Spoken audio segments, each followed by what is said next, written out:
قال عبارة جميلة جدا، قال: الإله الذي أؤمن به أجمل بكثير من الإله الذي تفرضونه علي. تصوروا ما سيقول لهم إلههم. here. Allah will torture them by your hands and heal the hearts of the believers.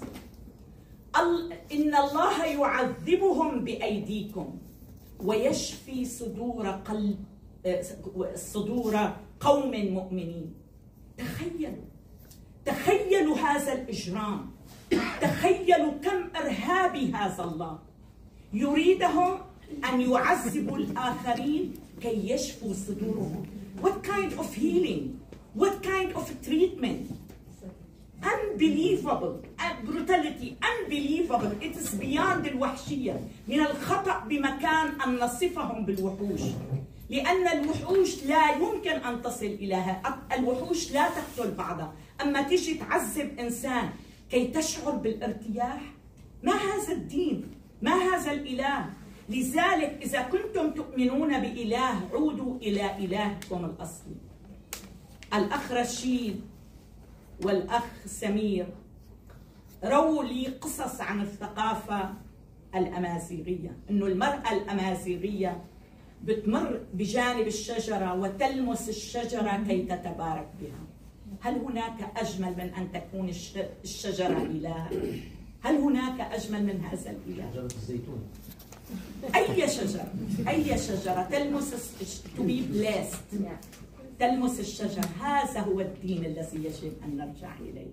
سيدة أخرى السيدة فريدة أخبرتني بأنه في ناس بيجوا على الكريك أو بسموه بالعربي الينبوع ويضعون الخبز المقدس بجانب الماء، وكانت شرفتها تطل على ينبوع. بيجوا الناس عندما تحتاج إلى الخبز وليس في بيتها كانت تنزل إلى الينبوع وتأخذ الخبز لتأكله. هل هناك أجمل من هكذا الثقافة؟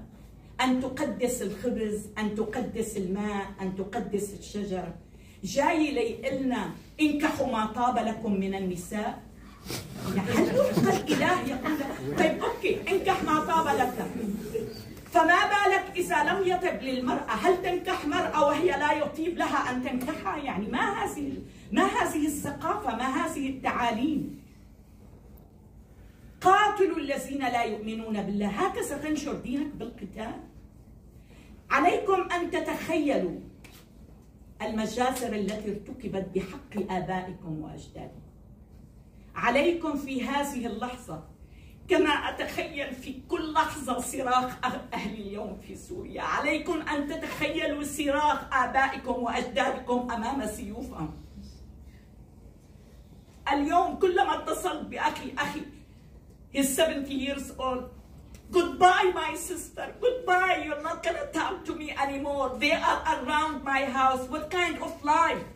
What kind of life? Syria is my homeland. It is my country.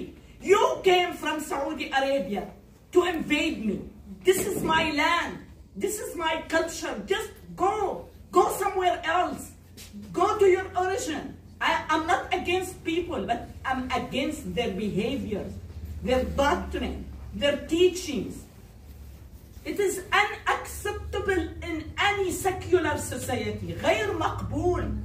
غير مقبول. الناس الأجيال القادمة ستلعننا إن لم نفعل